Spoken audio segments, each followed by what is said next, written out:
Well, hey guys, welcome to the show. This is your host, Hunter McWaters. It's great to be with you. And today I have a interesting podcast with a guy who's been on a lot of podcasts, but with good reason because he's really good to talk to and very knowledgeable about all kinds of stuff, especially in Wyoming and Oregon. But when it comes to points, draws, mule deer, antelope, he's very knowledgeable. My guest today is Jaden Bales. He works for the Wyoming Wildlife Federation, and we have a great conversation today. We kind of just roll in and start talking about different things we got going this fall and different hunts we got lined up, and we talk about drawing drawing mule deer hunts, drawing antelope hunts in Wyoming. We talk a lot about all the opportunity there is out there for doing great hunts, and that's one of the things I love about Jaden is he's really positive. A lot of people can get sucked into the negativity and the doom and gloom, and you can't get tags, there's nothing. But actually, if you know the systems and you stay positive and you just get out there and you keep your expectations in line with reality, there's a lot of good opportunity to hunt out west still, and yeah, you got to strategize a little bit, and you got to play the long game, and it is a game, but you got to play it, and if you play it, you can have success, and there's still great opportunities. So we get into all that stuff, and some other interesting topics we cover. We talk about this Wyoming proposed outfitter pool, which could affect the number of tags that are allotted to non-resident hunters, kind of a hot button issue there. And then we also talk about this corner crossing issue and different implications for public and private land boundaries and stuff out there in Wyoming. And then he shares with me a little bit about his new business venture he's got going. He's got a hunt consulting business, and it's really for guys who want to get started out west. And the thing that's really cool about it is, it's a limited group of people he's taking on. It's not like he's just throwing out some videos online and asking for memberships. He's actually personally going to be consulting with individuals on a one-to-one basis about different hunting opportunities and stuff like that. So it's a limited group. So I think he mentions the website in the episode. It's huntwest.net. So if you're interested in getting a personal touch and some consulting and some help and getting your foot in the game of the Western hunting thing, definitely check it out because Jaden knows his stuff. And he's super fun to talk to, very positive guy, and would love to help you out. So check it out at huntwest.net. It's a great conversation. So let's just jump right in here to this episode. As always, you can use the code QUEST anywhere at Go Hunt in the gear shop to become an insider, or to get a Explorer membership for the mapping tools. Use that code QUEST, save some money, and will support the show. Also with Heather's Choice, Initial Ascent, Western Fly, and all those. I've got all those consolidated into the code QUEST, and I got a few other discount codes which you can check out in the description field. So thank you guys for your support. Really appreciate it. Keep it up. If you can give me a written review on Apple or a rating, that's very helpful. Please subscribe to the YouTube channel. And looking forward to keep it going and bringing you some great content this fall. So enjoy this episode with Jaden.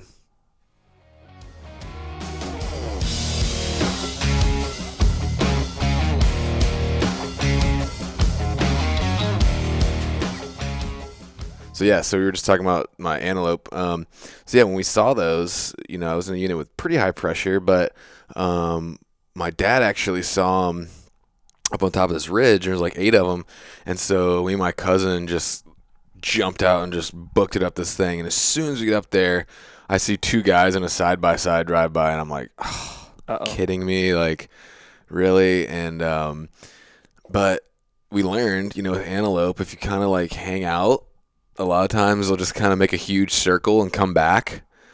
And so we just hung out up there for like an hour, and we started hunting our way down this fence line, and I'm messing around like trying to take a photo or something. My cousin's like, "Cuz," and I look up and it's just a doe staring at me. So I like slowly drop down, and then I was thinking about shooting her, and then I like just peeked over, just a teeny bit of this little like bump, and there was the buck just like staring right at me, and I was like, yes, and like army crawled a little bit and got up there and made the shot. That's awesome, man. Yeah, Yeah, way to go. And that, like you said, that's a pretty dang nice buck. That's definitely a mature pronghorn, you know. yeah, man, Um, I was stoked. n- Now, and so you have a pronghorn hunt coming up this year, right? Mm-hmm. I don't know if you did it last time, but if you want to, you can send in a tooth for tooth aging at one of the check stations. Oh, okay. Um, so sometimes, if there's a check station you drive by or whatever, come back to that. They'll pull one of those bottom incisors, and sometimes they'll tell you how old they are. Okay. It's Now, is it? pretty cool. You know a lot more about antelope than I do. So, is it similar to like deer, where like 3.5 is mature, or how does that go with antelope? Is 3.5-year-old mature for deer? I mean, mature enough. Okay. So, they actually just did this great study, and I don't know if it's fully published or not, but it was between Lander and Casper. They were looking at pronghorn length and comparing that to age, right? Just like seeing if they're what mature horns are compared to Uh-huh. a mature animal. And dude, they're hitting 90% of their horn growth by the age of 2.5 Oh, sometimes. wow. Okay. So yeah, they grow real fast. It's really interesting. The other thing is to keep in mind is they get new bottom incisors every year, up Hmm. until 3.5 years old. So I Interesting. would I would say like once all three of their big bottom incisors are in, you'd probably call that an older speed goat. You know. Interesting. And so I was driving, I actually made the somewhat questionable decision of driving from Virginia to Idaho for my bear hunt this year. But I did get a chance to drive through eastern Montana and saw a fair amount of goats who already had really nice horns or whatever. Are they horns or are they antlers?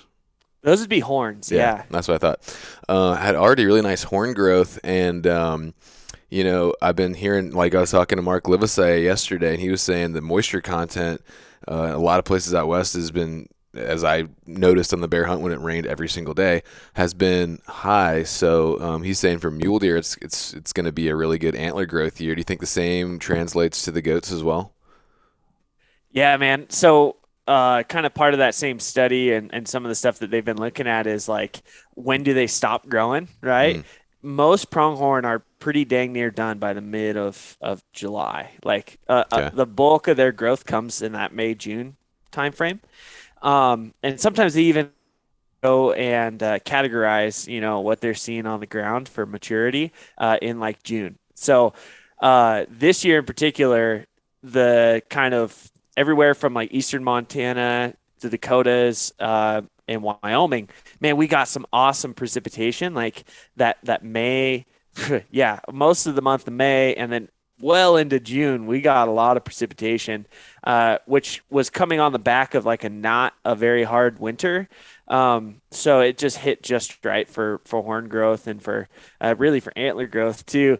It's Nice. one of those things that depending on where you're at, like, there are some pockets where they didn't get quite as much moisture, but for the most part, like you're probably going to find critters hitting their kind of genetic potential, their age potential for this year. Now, you can't just like all of it. It's not like a deer or a pronghorn just got another year and that they're going to get the benefit, of being Yeah. 4.5. But whatever their age is, they're probably going to be the size that they could maximize the potential of. Okay. So yeah, we kind of just rolled in here, but I just want to say, if you're listening, welcome to the Hunter's Quest podcast. This is your host, Hunter. I'm here with my guest today, Jaden Bales. How you doing? I'm doing well. Thanks for having me on, man. Yeah, man. And you still live in Wyoming, correct? Yes, I live in Lander, Wyoming. Okay. And what do you do out there?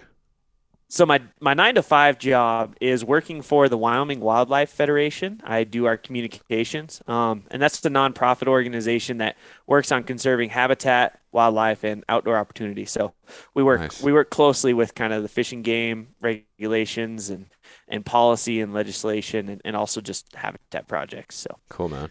big breadth of stuff there. Yeah. You guys may have heard Jaden before in like Rich Outdoors, or you've been on a ton of podcasts.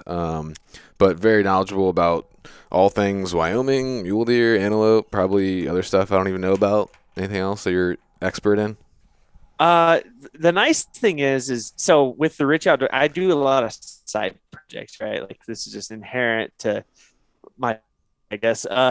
But the Rich Outdoors was kind of my entry into the podcast world because Mm-hmm. Cody Rich, really has made a huge impact on me and taught me a lot about hunting in the West. I grew up in Northeast Oregon, so we Okay. had a lot of mule deer hunting and elk hunting. And I did that all growing up, but it was like when you really got into this stuff, I kind of became obsessed with like the tag systems and e-scouting and just like kind of obsessed with the whole process. So, Yeah. um, that's I will say I'm a mule deer guy by trade. I run the Muley Mondays for the Rich Outdoors Okay. podcast now. So that's my jam. But I certainly do elk and pronghorn hunt quite a bit too. Yeah. Okay.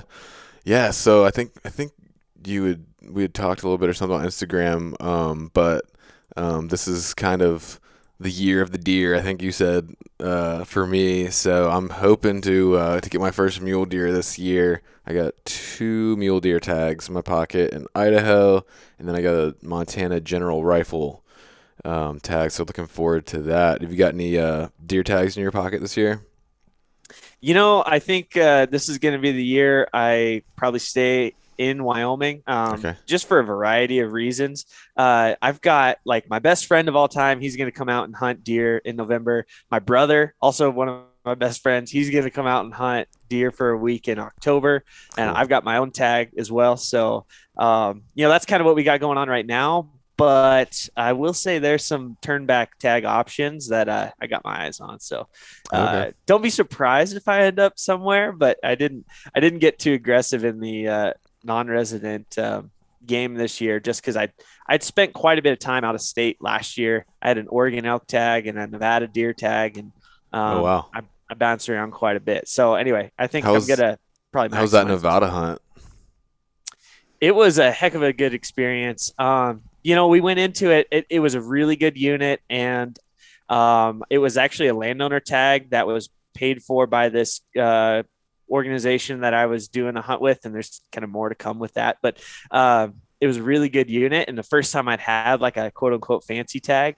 Um, I was a little bit disappointed. Well, I knew what I was going into beforehand because I did a bunch of research, talked to previous tag holders. Mm-hmm. Long story short, I shot a great buck on day 4. But for this like pretty fancy tag, I saw one other 4-point in 4 days. Hmm. So it was, it just like goes to show like it really like the amount of information you have from spending time there, from scouting and like from doing the pre-work is really what makes the biggest difference in my opinion, especially when you're not talking about a rut hunt or something, that Yeah. Montana hunt, for example, or like a late Colorado hunt, maybe you can get away with not knowing as much about or of the local area or not knowing or not scouting previously. But Mm-hmm. man, I think I would have had probably a better hunt in Nevada had I gone on a scout trip. But it was still, like I said, I shot my best buck today, so I can't really complain too much. Was that archery hunt or rifle hunt? That one was a rifle hunt. Okay. Cool, man. So did you guys like film it or something, or you can't say, or secret? Yeah, no, we filmed it, and yeah, it's gonna be coming out here in like February, maybe even January, February, with a new product launch that's associated Ooh, with it. So, cool. Was that a um, product that you're involved in, or just kind of part of the hunt, or both? yeah, I think I can say this. I'm involved. It's a boot project that I've been Okay. working on since 2019. So this Cool. is year 3 of that whole process. We've been really dialing the sucker in. A So boot project. yeah, Does that mean it's a boot or something for a boot? it is a boot. Okay. It is a boot. Is So it a new company or a company that's established already? it's an established company. Okay, so it's a new boot for a company. Yes. Cool. That's exciting, man. So can you speak to what your involvement was in that process? Yeah, sure, man. So in 2019, a group of us got asked to come to a meeting to look at this company as like boot design. Basically, we were asked to be kind of like a second set of eyes that weren't the boot designers to be like, Yeah. does this solve problems that hunters need? So you You know, kind of just what got a kind? call out of the blue one day. Hey, would you come consult on this boot sort of thing? Yeah, you just like meet That's enough cool. folks over time. They just kind of, someone knows someone who's like, Yeah, hey, yeah. this guy spends a lot of time out walking around, so we'll give him a call. So that was 2019, and we basically told them I was probably the softest at my feedback. Basically, nobody really liked the boot at all. so so they went back to the drawing board. They wanted to release that thing, and that was 2019 when we went in there. They wanted to release it by 2021, Mm. and they scrapped it and totally Ooh, went back to the drawing board. Worked with us hunters to basically say, like, how can we solve a really good problem? And just from like the entrepreneurial spirit of myself and of working with companies like that, it's really cool that they went back and were like, okay, we're not just going to do this to do this. We're going to do for this right. sure. Yeah. And that, like I said, pushed it out like literally like 2 more years to do it right. Well, that's really cool, man. Looking forward to hearing more about that and checking that out. Um, so, any other like big plans you got for? So you said your brother's coming out to hunt in October, and some Yep. other friends in Wyoming, but you're staying in state, huh? Yeah, and so this is the thing is like when you play the game, you look at all of the different options that are across the West. It's a long There game. You are, can't. You got to play several years out. yeah, that too. Or you either play the super long game or the super short game. So I'm lucky enough. I've got a little bit of flexibility. Well, I've got a girlfriend, but I'm a no kids, Right. and I'm not really tied down to like this job is really flexible. So I have the opportunity to kind of just go at a moment's notice and more or less. So I'm looking at states like Idaho's got turn back tags or reissue tags, I guess you could say. Colorado's got reissue tags, and Nevada has reissue tags as well. And you mean the So I'm secondary just draw? Is that what you're talking about, like in Colorado, or is it different? No, it's different. It's like literally people are turning stuff in, That and they as they can't. turn it in, Yeah. you can pick them up. Mm. So, and this is Do you what, have to like I said, just this is what, like be like on the website at the right time and get kind of lucky, or yes, okay? yep. But I work at a computer, right? So, like, this is You're just where hitting I'm refresh all running two. day in like 3 states. Yeah, yeah. So my, one screen will have my work, and the other one's gonna have tags up on the other side. It's just hitting refresh. So, again, and that just comes with knowing knowing the system. I just was talking to a friend of mine this morning. Wyoming had their leftover draw, like their second draw, and then they have like first come first serve licenses. And a friend of mine, he's lived in Sheridan, Wyoming, his entire life. Didn't realize that he could get on there and buy one of these tags. And I was like, dude, there's a whitetail tag. Like he has private access around his hometown, right? Like grow up there. I Hmm. was like, dude, there's a whitetail tag like still available. You should pick that up, And it's just like knowing the little back doors and knowing the little intricacies of each system Yeah, really can get you a lot of opportunity. for sure. I think this year was the first year I actually put in for the secondary draw in Wyoming. My buddy, who I guess you know from social media or something, Ned, um, Mhm. was like, "Hey, man, I'm not gonna give too many details about it, but basically said Is it an that elk tag? yeah, it was a cow. It was a cow elk tag that we put in for, um, and but it would have been a pretty cool hunt. I was gonna be able to like tack it onto the front end of my antelope hunt. We didn't draw it, but he was like, "Yeah, man, this guy like Jaden Bales told me," and I was like, "Oh, I know that. I know who that guy is. I don't know you, but I know who that guy is." And I was like, "Yeah, I better get him on the podcast." So that's cool, man. Well, But dude, there go ahead. there were a pile of bull tags even on there. Really? Yeah, and some of like not terrible odds either, and pretty good hunting. So again, it just goes back to that. Like if you kind of know what to look for, you get into the Yeah. systems enough. Like Cody Rich, him and I talked about this exact same thing a couple years ago, and he only had 10% drawing odds on this leftover tag in the leftover draw, and sure enough, pulled it. And then that sucker was like, I didn't actually expect to get this, so now he was Now you like, got to reorder your life. Yeah, he actually didn't. It was one of those things where he had a backup. He was like, if I kill early in Montana, he was going to come down here, and Cool. he didn't end up killing early. Yeah. So yeah. Are you doing any antelope hunts this year or not this year? Yeah, man. So I actually have I picked up an antelope tag off of the leftover draw and one in the initial draw in Wyoming. So I have Okay. 2 antelope buck tags, Cool. 2 antelope doe tags as well. Oh, nice. So we put together this big hunt camp this year. We're going to Cool. have about 10, 15 people, depending on who all wants to come out. But we're going to have a big hunt camp for antelope season. Some new hunters, some hunters who are just trying to get more days under their belt but haven't spent a bunch of time in it. And then just a handful of us who are going to help out people get their first pronghorn and stuff like that. I'm really excited for that. That's That going to sounds be cool. pretty relaxed. Yeah. Maybe I'll just get with you off air and just see what's part of the state you're in. Maybe I could swing by or something just to hang out at it for a day or something. It is not far from your unit. And Okay. then I don't think I told you this because we haven't talked much since the leftover draw came out. Yeah. I got a private land tag for the unit next door to yours, I think. Okay. Well, yeah, man. So the season I'm hunting opens September 24th. Yep. And so right now I'm planning, I always plan 10 days. Yeah, hopefully I'll get it done in less than that. But yeah, I'd love to link up, swing by, even if it's just something like, have dinner or whatever, just hang out. Oh, absolutely, man. I'm so down with that. Plus, you've got to drive to Idaho too, right? So I'm going to Idaho in October for a hunt, but I'm not going to drive this time. It's like I did it for bear season. It adds six full days of driving onto a trip.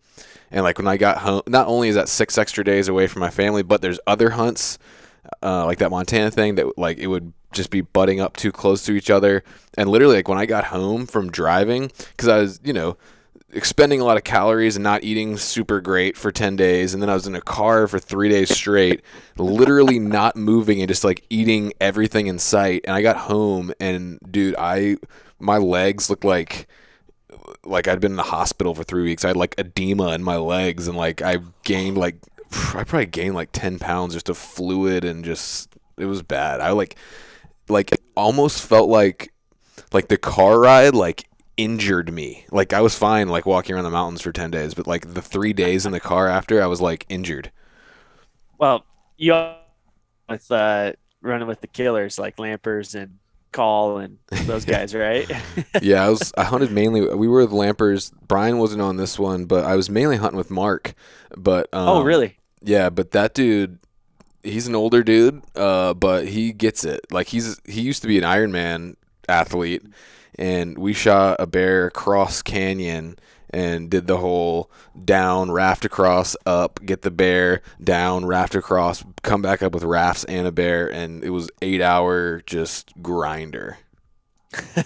That's awesome, man. I swear, like if for whatever reason, like lately, the elk hunts, deer hunts, and bear hunts, they've just always ended up being grinders lately. I haven't had an easy one in a while, and I feel like it's just kind of, you also probably put yourself in those positions a little bit too, right? I mean, we're not hunting private ground most of the time, so I mean, like all the bears we were seeing mainly were on the other side, and that's partly because you can just see way better across, right? Yeah, exactly. But yeah, it was brutal. Looking back, and I did a podcast about this, but I'm mad at myself because I had opportunities at bears across the river, but it was after we did that, and we were kind of like, but like, and I was kind of defaulting a little bit to Mark as the older, more experienced guy. Whereas if he would have been like, yeah, send it, dude, I totally would have gone for it. But he was kind of like, let's find something over here if we can, and I kind of wish I had just done it. But anyway, that's another story for another day. But yeah, man, I think, definitely. Go ahead. I was just gonna say, I think you're exactly right though. Like, those big canyons and that big open country is like, your optics are in better shape than you are. Oh yeah, right? Like for sure. you can see critters in positions where you're just like, the old saying is like, well, you better bring a fork and a knife because you're just gonna want to eat it to get it out of there. Yeah, man. Like it was like a 350-yard shot, but then the consequences of just a 350-yard shot is literally 8 hour all day long, and coming back up with 100 pounds with rafts and a bear, and these slopes are like 45 degrees, dude, like deadfall and just wicked. But anyway, man, yeah, I'd love to link up. I'll be out there for like I said, I'm gonna get out there a day early and just scout around and learn the unit as much as I can, because it's a big unit but fairly limited public. But there's just kind of little chunks, spaced all around. So I want to get out there and get plenty of time to kind of look around, and then I figure if I can find a good looking spot and literally camp there. I know a lot of the guys, stay in town or live in town and kind of come out, a little later in the morning. But if I'm there like first, I might be able to get it done pretty. I don't want to say easy, but I might be able to get it done. So you're talking about hunting at the first thing in the first morning of opening day, right? Yeah. That's a great idea. I mean, I had a tag here a couple years ago that I didn't get in a bow. I didn't get a pronghorn with a bow, so I was in that rifle season, and I was like, yeah, I hate the pressure. Like, it sucks. Yeah. And we were out there just like deer hunting. We were out there like on a glassing knob, like at first light, because I was like, I'm gonna beat the pressure to these pronghorn. Dude, I didn't see anybody until 9 a.m. I was like, what in the world? Had a pronghorn down before, and I was working them over as the first person drove by on the road, and I was like, I'm a believer in that, man. If you're up early on that opening day, I think you should be golden. That's my plan. It's like I have plenty of time to find a decent spot where I can at least have some good viz and maybe see some goats, hopefully. And then, because that's what we did. I took my uncle, my cousin on this hunt back here with this guy. And, we stayed in town in Airbnb because my dad and uncle aren't super roughing it type dudes, just to be honest. And so, but, we would, we get out to the hunt area about 9:30. And, it would be pretty slammed. But, I'm thinking if I'm like literally there like at sunrise on opening day, like I think it's going to be a good position. Did you guys stay in an Airbnb in that little town near that unit? It was a big town. Oh, okay, never mind that. It was Casper. Okay. Yeah. Yeah. There's some cool little hole in the walls out anywhere in Wyoming, really. There's some really cool little dive bars and cafes and stuff that like you go into there and feels like you're stepping back in time. Yeah. Yeah, man. And that part of the world has a bunch of them. Well, hopefully I got a buck tag and a doe tag too, so hopefully I'll be able to fill one or maybe both, and then have some time and we can link up and hang out and go check out one of those spots, or maybe I could even come, and if the timing works out or something, maybe we could come shoot some film of you filling the tag or something. Who knows? I have a full list of tags here, so I would be so happy with having you out and screwing around a little bit if you'd like. Yeah, I'll have another camera guy with me too. Oh, sweet. Well, and I will say that last week in September is it's pretty dang good for elk hunting around here. Just really good bugling action. It's kind of hard to kill them actually because they're all herded up and kind of not really wanting to come into calls, but it's really easy to get into some bugling action. So that would be great. Just to check it out. Yeah. Do you guys have any elk tags in camp, or you're just saying just to kind of to see them? Oh, so we all have general tags. So okay, so you're going to be elk hunting during that time frame. Yeah, most likely. Usually, right at that like end of September to the first 2 weeks of October is kind of that elk time frame because they're still bugling, and the first part of October, this local elk season opens up with a rifle. So it's you can go try to chase bugling bulls with a rifle. Okay, and that's pretty dang cool. Fun. Okay, so you were saying you'll have antelope tags in your pocket, but you're mainly going to be elk hunting. Yeah. Well, okay. I mean, we've got exactly. You got a bunch of stuff. So anyway, we'll link up. We'll link up. I will say, so this is the benefit of being a Wyoming resident, man, is especially if you're someone who likes to fill freezers like we do. We Mm-hmm. do a lot of like game feeds with our friends and family, and then That's cool. through our work, and so we make sure that we've got two big chest freezers that we fill up every year, and we're getting pretty low. I mean, I had a nice little surge from a black bear we got this spring, and but other than that, like it's just we go out and usually try to fill some tags, so it'd be fun. Yeah, man. Yeah, my stockpile's getting a little low. Still got a little antelope and a little bit of Kodiak blacktail. But that's all we eat is pretty much, in terms of red meat is game meat around here. So, do you just on that note, so I will have next year 3 Wyoming elk points. Do you think that still puts me in a pretty good position to draw that general tag? Probably not. Dang. But let me just say this: couple directions you can go with that are still optimistic. So first of all, there are some limited quota type things that are available. Like there's in Wyoming a Type 9 license, which allows you to hunt with just a bow, and those Type 9 tags oftentimes will have maybe they can have a little bit better drawing odds than your general tag. Mm-hmm. The only downside is you have to hunt the archery season. You don't get both, just like every other state. Yeah. But the other thing is there is this group called the Wyoming Wildlife Task Force right now. And it would not surprise me if in the next year or two, the elk seasons for non-residents go to a generalized system, just like they have done for deer. There was a cap on the overall amount of licenses that Wyoming Game and Fish could sell to non-residents. And so this task force kind of looked at this situation as there are more limited quota opportunities. It actually is pulling from the general tags for non-residents. So there's in the last 5 or 6 years, there's 1,000 fewer non-residents hunting general season than there was previously, right? Yeah. So it is, I this is a long way of saying there might just be some really good opportunities that open up here with with a general regionalized system. I don't know if it's going to be by 2023, but 2024 probably, and you're going to get the whole spectrum. Some areas are going to take more points to draw than the current general license, and some are going to take probably significantly less points to draw than the current general system. So just got to keep your eyes peeled for that.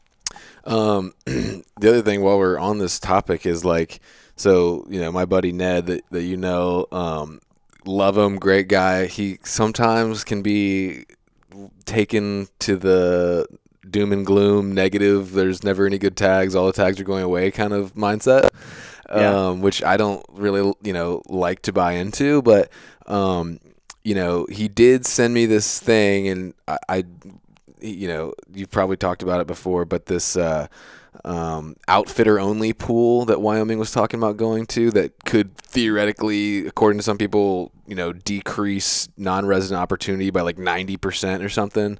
Whatever happened with that? So what was proposed this last go round in the Wildlife Task Force, and this is some of the stuff I do for work. I was at the meeting last week. What was proposed was a 50% outfitter draw, right? So basically, you would just take half of the tags. It would turn the special license in Wyoming into an outfitter license, and you'd have to apply with an outfitter got license number to get into that pool. So basically, what ended up happening was there was a lot of negative feedback, and then they're sending out the public input for this grand they call it the Great Compromise package, because the task force was originally built to try to handle some allocation issues. There is a contingency of residents here who want 90-10, so 90% resident, 10% non-resident allocation.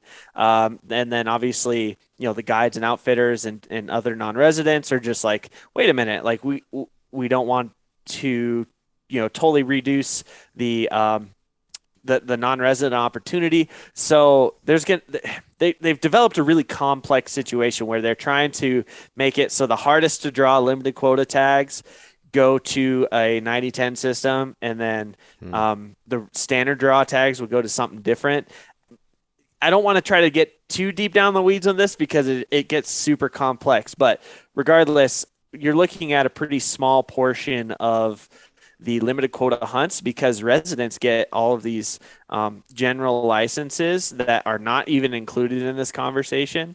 And then the non-residents, will apply for general elk licenses or regional deer licenses. And that's where the bulk of the licenses come for non-residents. On the pronghorn side of things, like that pronghorn that's sitting behind you came from a unit that is about 60 to 70% non-residents in that unit. That's because residents don't like to hunt there, and so they don't reach their 80-20 quota right now. So then the leftover amount of licenses roll into the non-resident pool, and that would still occur on all the pronghorns. So there's a lot of headlines right now that kind of blow it up and make it sound like really intense. I will say, like, if you go to a blanket 50% outfitter draw, that's going to impact things quite a bit for a DIY non-resident. Like I was alluding to, I have friends who come here and hunt with me. I'm not an outfitter with an outfitter permit, right? So they would not be able to come hunt with me as easily. So I'm trying to be really just factual here because I have to, through my work, I represent both resident and non-resident hunters in Wyoming. And this is just a super contentious topic. But I will say, if someone wants to add their public comment, they should, because they're reading through them and they're taking a lot of these comments really with some thoughtfulness. And that's just like Google Wyoming Wildlife Task Force and go look at that public input section. Okay. And go get involved there. Yeah. So basically, in a nutshell, it hasn't really been decided what they're going to do yet, but it's probably not as dramatic doom and gloom as some people want to see it to be. You might see a reduction in some non-resident tags, but not like insane, or it could be insane. We don't know yet. Right. And the thing is, this is the task force. It's built up of legislators, county commissioners, representatives from sportsmen, and the guides and outfitters, and it's built up of commissioners for the game and fish. If something like this recommendation goes through the task force, it still has to go through whatever legal channel it needs to be implemented. And changes to allocation likely will be done through legislature. And for those who maybe aren't too involved with this, basically that means they have to make a law and pass a bill and to get that through. So, which is not easy. That in and of itself is not easy. It takes time. Yeah. Well, cool. Well, I mean, like I said, we do need to play our part, like you said, get involved, comment on these things, because at the end of the day, you can't really complain too much if you're not willing to at least jump in and make your voice heard. So it's good that they're taking all that into account. So we do need to be vigilant, especially against, not saying this is one of those issues, but especially against like anti-hunting issues. Got to be vigilant. But, I like to watch these things and voice my opinion and make them heard. But at the same time, I don't like to go too negative. There's still a lot of great opportunity out there, especially if you're smart about it. Like you said, the systems, you're willing to put in the effort, the time, and kind of plan a few years out.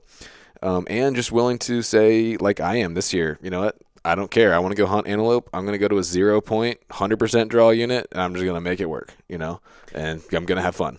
So I'm not going to complain about it. And I'm not going to sit and wait for 6 years to go hunt antelope when I can just go do it now. And it may not be like huge trophy potential and 90% public in the unit, but I'm still going to go out and I think probably have a good chance at filling a tag and have a fun hunt.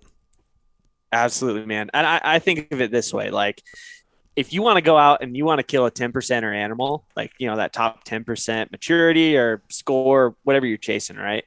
I would much rather hunt 10 years in a row in a crappy unit to try to find that 1 in 10 than to wait for 10 years and then show up and may or may not know how to hunt it, may or may not know like where the critters are, like they may not have the skills to execute on it, For sure. I think you're so right. Just getting out and just doing it more often. I think about this a lot for deer because everyone wants to save up a whole bunch of points and kill a once in a lifetime buck. And I'm like, dude, inherently that's a once in a lifetime opportunity. You do that one time in your hunting career, right? Like, I would rather have an entire hunting career of trying to chase once in a lifetime deer than to do it one time. Absolutely, man. Because it's not about posting a picture with a 200-inch buck. I mean, it's about getting out there and hunting and having fun and making memories. For me, I mean, to each their own, but Yeah, man. And I will say there are some people who, like, if you're in a position where, let's say you're playing the points game in every single Western state, maybe you can be a little bit pickier and you can, because there just like is so much opportunity that if you're doing a rotation on these states, like inherently your schedule is going to fill up before you can go on these hunts and you're going to kind of accumulate points. I'm at that place in Colorado right now. I hunted a second choice tag 2 years ago or 3 years ago now. And I've just been building points. And so now I'm at 4 points and I'm like, I need to burn these suckers.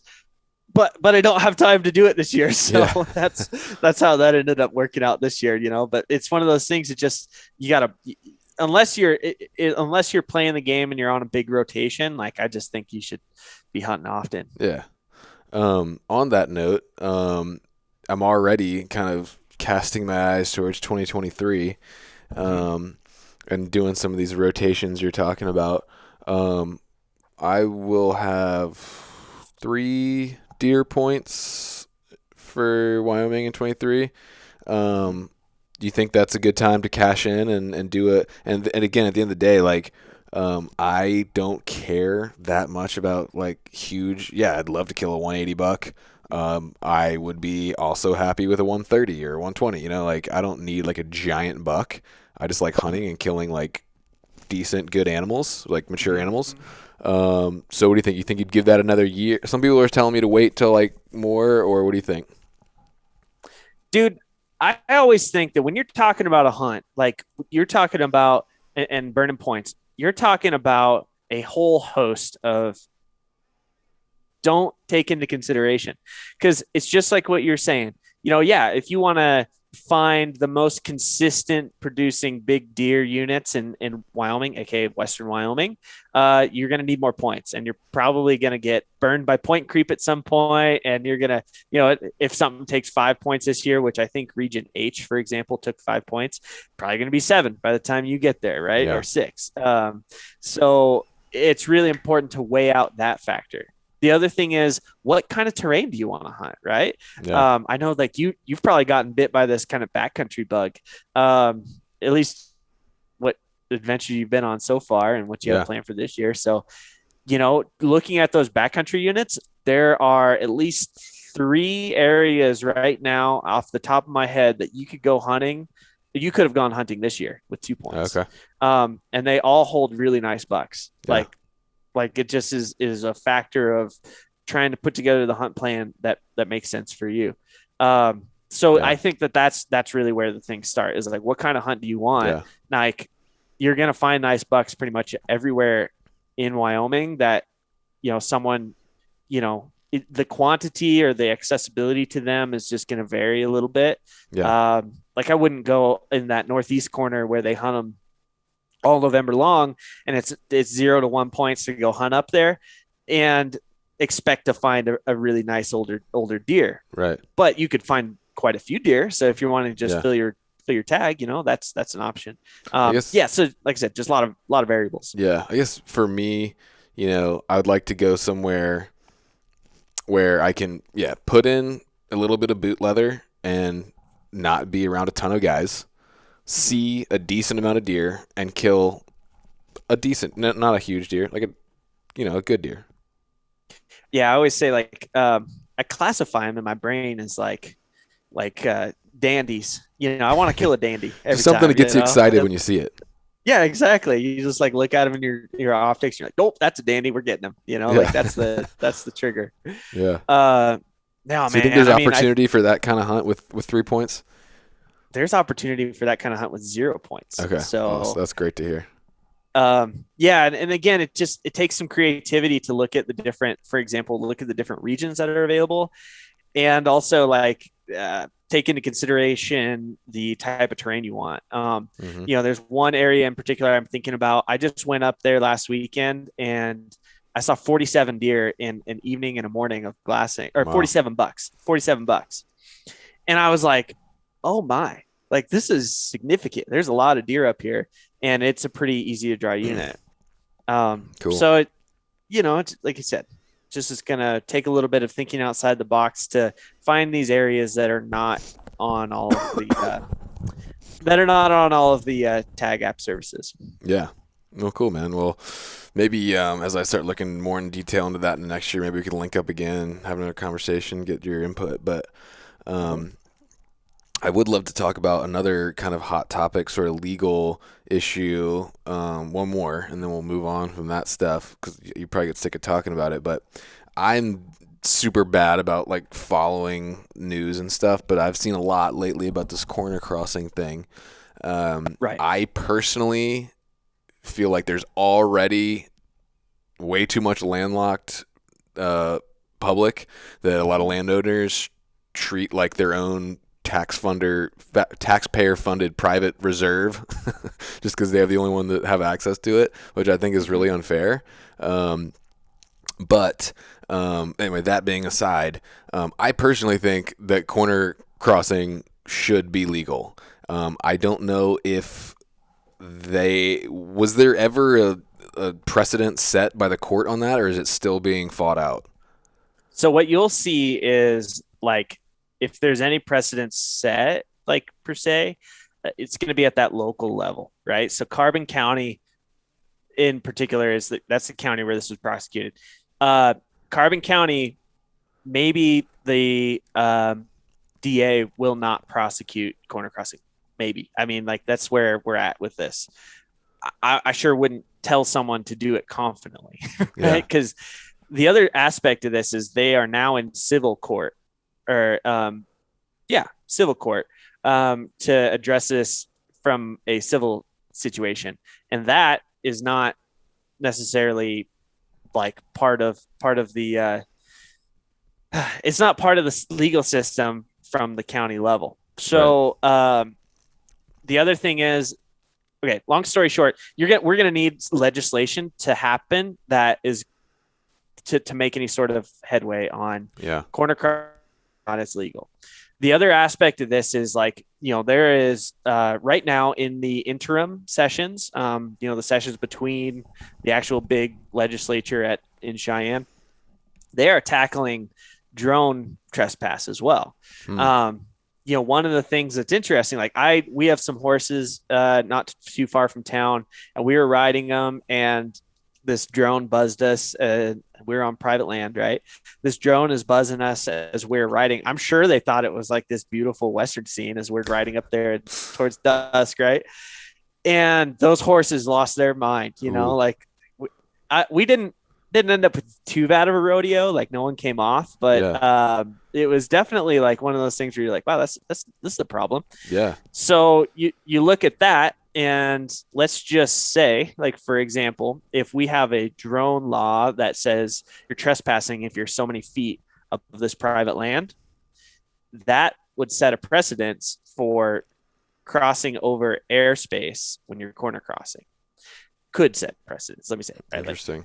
Like, there's a lot of things that are up in the air. So I would just suggest folks really should pay attention to what's happening at the legislature this year in Wyoming, because they're going to try to tackle these really sticky issues. And it's like, Randy Newberg did a great deep dive into this with his podcast, but it's like, do people own, there's this doctrine that I don't remember off the top of my head what the name is, but basically, do people own from the ground to the heavens, or do they not? And that is where the legal battle and the legislative battle is going to occur. So stay tuned. Long story short, I wouldn't suggest anybody go corner crossing in Wyoming, let alone I would be nervous about even doing it in Carbon County where this was prosecuted. Yeah. You just personally, as a Wyomingan, how do you feel about it? Just your personal Look, opinion as Jaden Bales, not as an employee of whatever. yeah, I mean, you can take an airplane into these spots, right? Like Randy Newberg's proven time and time again. I think he did a handful of them where he takes a helicopter, they lift him up, put him into the private or public land to hunt. Hmm. There, you can access these if you have enough money and helicopters. Yeah. So I do think that, you know what, it just makes sense that we should be able to hop that corner. Um, but I also come from a ranching and farming background, and I understand the backlash that comes from someone trying to shove something down your throat when it's been a certain way for so long, right? Yeah. Like I'm going to try to exhibit a little bit of empathy here for those folks who Sure. have, you know, either bought property or have ran cows or, you know, for whatever reason, just have this property in this way that has been managed for a long freaking time. Um, I sure hope we can do something where we bring those landowners into the fold and actually like try to get something across.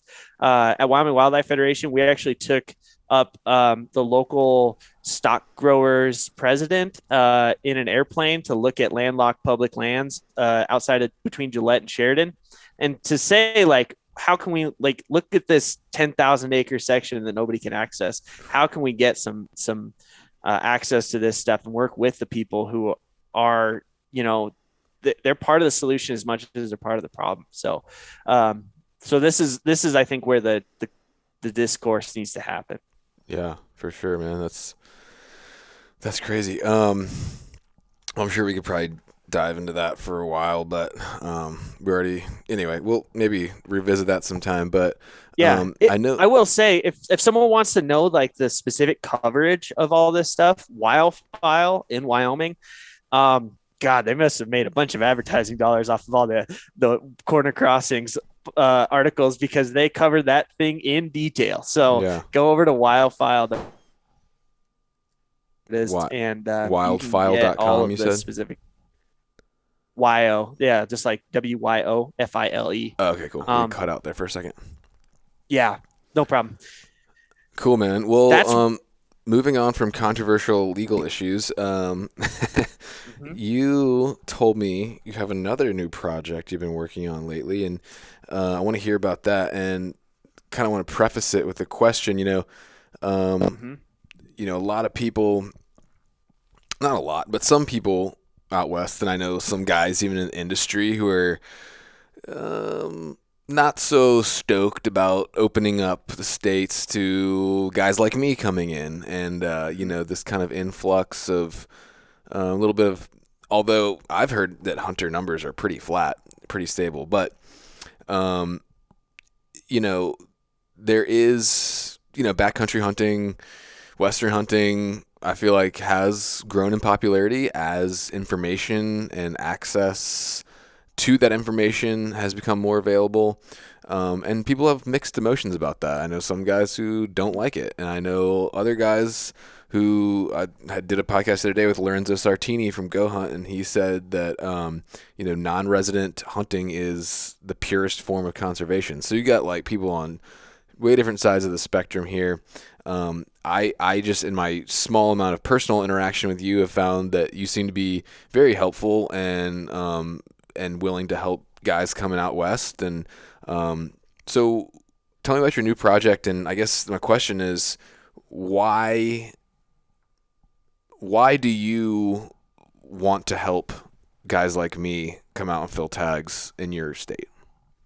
Look, man, I think we should probably address that question first. Right now, I don't foresee, unless we have a major recession and people just can't financially afford it, I do not see a place occurring where interest in hunting out west is going to decrease, let alone resident or non-resident.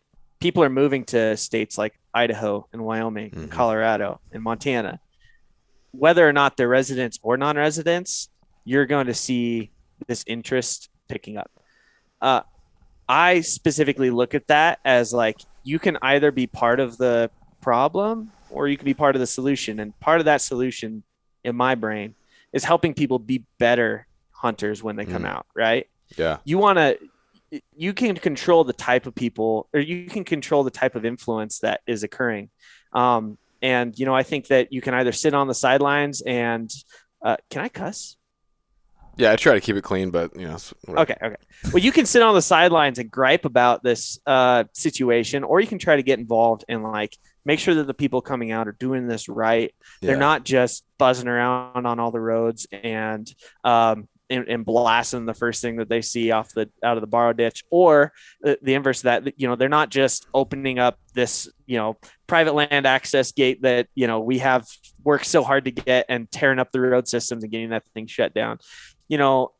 One of the ways that we can do that, I think, is just educating people on how to find spots, how to be really, thoughtful when you're entering places, and how to develop good game plans for when they get here, so that they're not just coming out and having a really bad experience and then, just, going on to the next thing. So that all being said, I keep seeing these people come out and be like, man, not looking for honey holes, but I need a place to start.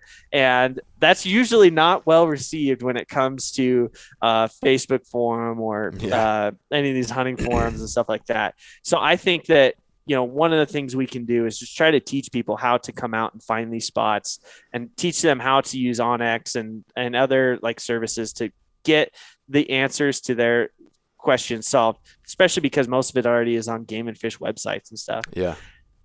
As a result, I started this company called Hunt West. It's at huntwest.net. And that's basically the idea, is just to help people figure out how to create a good game plan so they can come out and be confident and have a really good experience that matches what they're looking for. It's just like us talking about you could come hunting in Wyoming for 0 points or 3 points or whatever, right? You need to be cognizant of what you're interested in and what your skill level is and what you want out of a hunt, not just looking at whatever somebody else puts up online. Having hunted with lampers, this is an example. Having hunted with lampers, if everyone thought that the hunting experience in Wyoming was that you have to go hike 12 miles into the backcountry to kill an elk in grizzly country, one, there's going to be a lot of disappointed folks, because that is just physically impossible for most people. Secondly, you're going to have a lot of people getting themselves in trouble and not building themselves a plan that makes most sense for them.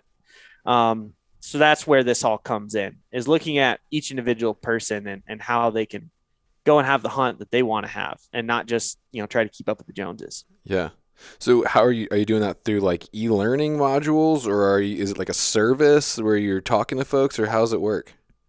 So this is bridging the gap between courses that are not only exist already, like Mark Livesey's excellent e-scouting course, but this exists between something with that and also just the forums where it's just kind of Wild West up there.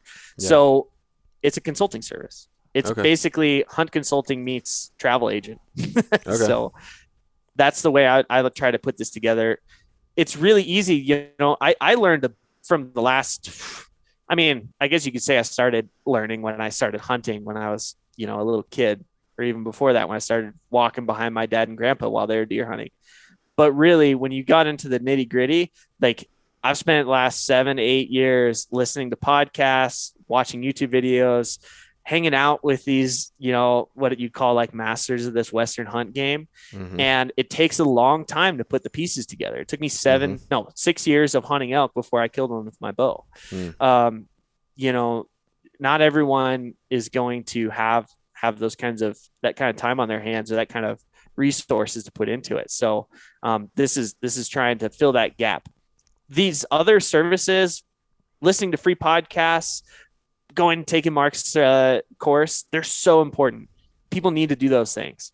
This is just an example of how we can make a customized version of that and look at someone's specific unit needs, interests, goals, and do it on a one-on-one basis. Yeah. And man, you make some really good points there. The first one, which I hadn't even thought about, that is huge, is, I think a lot of the reason that you have some of the conflict you have out west and locals not wanting residents to come in is because of some of the people that come in that aren't acting well. Let's just put it that way. Like you said, tearing stuff up, not being respectful, maybe even hunting in dangerous ways, or just whatever it may be. I mean, you always want to be respectful. Realize you're a guest in someone else's state.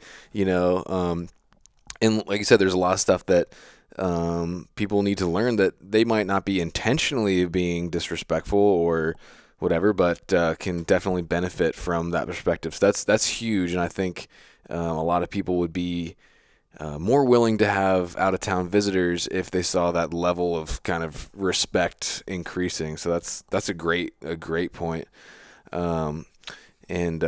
So yeah, I'm looking forward to seeing that stuff. So is that live now or? Yeah, it is live now, but I'm only taking a handful of folks because it's that thing where, like, look, I want to do a really good job of helping someone out, and I want to spend a lot of good quality time with them. So, That's cool. I said I was going to do 15 people this year for this season. The other thing is I'm not sending people into the same unit. I'm not going to be talking to if two people have the same pronghorn tag, I'm not going to work with both of them. I'm just going to work with the first person that contacted me. Oh, interesting. The other thing it's is, really got a personal touch. That's cool. It's not Yeah. just hey, watch these videos. Blah, blah, blah. It's like that's cool. The other thing is the reason why I like this stuff is because I was doing it anyway. Yeah. So, That's it's true. really fun. Yeah. So yeah, man, and it's one of those things where if someone wants to, they can just hit me up and ask if they're the right fit for this situation. The other thing is on the website, I've put together, if someone doesn't have the financial means and it's already a stretch to come out west this year, I've put together a bunch of free resources to just podcasts that I've been on, or that, the Rich Outdoors has done, that have helped me or helped other folks with these exact questions, but they just take the long way around. So that's that. I'm happy to just steer someone in those directions. Yeah. I get it. It's not resources are very limited. Yeah. No, that's really cool, man. I hope that goes well for you, and definitely just knowing Jaden personally and a little bit better now, he's always been willing to help me. I know he's very knowledgeable, especially about Wyoming. So if you're listening, that sounds like something you'd be interested in and could benefit from. I definitely would say. And what's the website again? It's huntwest.net. Cool. I also have some pretty deep knowledge of Oregon in particular. I've written the MRS, the member research section for Eastman's the last few years on Oregon, and I hunt it pretty much. I've hunted it since I was a little kid, but I hunt it every chance I can. And that's a state that not many people talk about, but there's some pretty good opportunity in, and even over-the-counter opportunity. I know I'm trying to kind of in the next 2 or 3 years complete a deer slam. So at some point I'm going to have to go out and get me a Columbia blacktail. So I might have to pick your brain there on that one. Yeah, actually, I just started buying points in Oregon, I think this year. So. And the other thing is, like you were mentioning, there are some great Rocky Mountain elk opportunities and mule deer opportunities out there, especially for the archer. Rifle hunting is a little bit hard, more than a little bit hard. It's pretty dang hard. But that, like it said, archery hunters, it's a great state. There's plenty of opportunity. I just think that, the amount of – I just watched this. There are more rifle tags per deer than any other state in the West in those – kind of easy to draw Oregon deer season. So it's crowded per deer. I mean, really, the amount of population is pretty low, and they're not doing so well just on the average. So you just kind of have to know those intricacies, right? For sure. Well, definitely check out Jaden's service. I know that'd probably be really valuable for some people out there if you want a personal touch on how to get kind of involved. Quick question, just a quick one, because I saw you were reviewing that new Argali shelter. Mm-hmm. How's that thing performing for you? You liked it? Oh, man, I like it a lot. So I just reviewed the Argali Absaroka 4-person tent. That's up on the Rock Slide website. Mm-hmm. And so I did it basically I turkey hunted early on with it, and it was colder than heck. We ran a stove in it, and it was awesome. Then I went bear hunting with it, and all the snow was melting off, and it was super muddy and mucky. So I put the insert in there, Hmm. and so it made it more like a double wall tent. That thing was freaking sweet. And then I finished it up with some deer scouting. And I will say the biggest drawback to that 4-person tent is like inherently it's pretty dang big, like the footprint is. You get And four so guys I'm in not there so with a sure. stove as well. I'd say two with a stove Okay. with no with two with a stove if you want to make sure you leave plenty of space for not burning your sleeping bag. Yeah. You could fit 3 in there with a stove if you're Be tight. careful. Yeah. It'd be kind Is of it tight. Yeah. similarly sized to like a Seek Outside Cimarron? I'd say so. Yeah. Yeah. Yeah. Pretty Does it similar. have any does it have anything that makes it better than a Cimarron? That and I haven't spent a whole bunch of time in the Cimarrons. I was around one when I hunted with Lampers, obviously. We all use Seek Outside tarps on that trip. And but I will say that the material that he used is like a no sag material. So if you pitch that sucker tight and then you get some precipitation, whether it's rain or snow, you're not going to get the sagging on it like you would in some other materials. Okay. So that's pretty handy. And I just really like the way that he designed it. There's plenty of space. I'm not a very tall guy. Keep this in Yeah. mind. I'm like 5'7" on a good day. But Brad is. Yeah, Brad's pretty tall. I thought there was. I mean, like I said, I think that there's plenty of room Yeah. in that sucker. I could actually stand up inside it at the center pole. So Okay. Cool. Yeah. The one thing I was thinking is it looked like it was a little bit of extra ground clearance under that thing, but were you able to kind of get it down tighter on a windy night, or is that okay? Or yeah, totally. So I slept in it with my significant other, and she was like, "Why'd you pitch it up so high?" I was like, "Because it's gonna have some condensation, and that okay. draft underneath there helps reduce the condensation when you're running the one level of a tarp." Yeah. But then I pitch it with the insert, and you can pitch that sucker flat to the ground too, Okay. and not have any draft at all. So Okay. yeah, you can run it both ways. I think he just put up some videos on the YouTube, the Argali Outdoors YouTube, that really break that down and show people how to do that. Okay. Cool. Yeah. This was my first year on this bear hunt, running a floorless shelter, and I liked it. I was really pleasantly surprised by how it kept me dry and protected. The condensation was very bad, though, I will say. Mm-hmm. Even created some rain inside. Like Yep. it condensed so much, and then it started raining, and then the inside condensation turned into rain inside my shelter. But we were also it was extremely wet hunt, and we were in some cases near a river, so it was very humid. But if you got the stove, you can just fire that baby up and dry it out. Yeah, man. So I think that having that versatility is pretty handy. I think, really it shines when it's like October and on, or even late September and on, where you have freezing nights and it's relatively dry and you can run that stove. I think that's really like where it is awesome. An elk hunter in particular, running 2 buddies and it's like getting cold at night. Yeah, that's where it's at for sure. cool, man. All right, dude. Well, man, it's been really great talking to you. Hope we can link up this September, early October, maybe. And but where can folks find you if they want to see some more of what you got going? Yeah, I just also wanted to say thanks for having me on, and Yeah, this man. has been a really great conversation. So I really appreciate some of the stuff you're putting out, man. I think you're asking really good questions. So keep up the good work I there. appreciate that, brother. Yeah, absolutely. The other thing, so you can find me personally just at Jaden Bales on Instagram. Got my name, so that's pretty handy. But then if you want to get involved in some of this Wyoming Wildlife Federation stuff, you really, are stoked about the opportunities that are here. Go check out Wyoming Wildlife Federation at Wyoming Wildlife on Facebook and Instagram. It's also wyomingwildlife.org is the webpage there.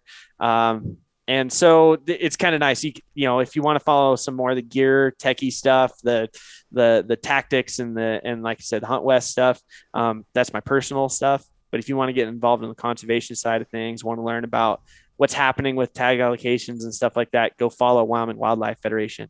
Cool. That's where you can divide it up. Cool, man. Well, yeah, we didn't hit everything I want to talk about, but we can save it for the next one. All Love to have you right, back man. on sometime. Maybe we can do it in person. We'll do it over fire. Dude, that'd be great. I seriously want to try to link up this fall when I come out there. I think I'll have plenty of time, so it'd be great. Yeah, that sounds awesome, man. Well, again, thank you for having me on and for being a great voice for, like you were talking about earlier, for people coming out west or people who are newer to hunting out west. I think you're doing an awesome job of being a good role model. So I good work on appreciate you. that, brother. Yeah. All right, man. We'll talk soon, and yeah, stay in touch. All right. Cheers.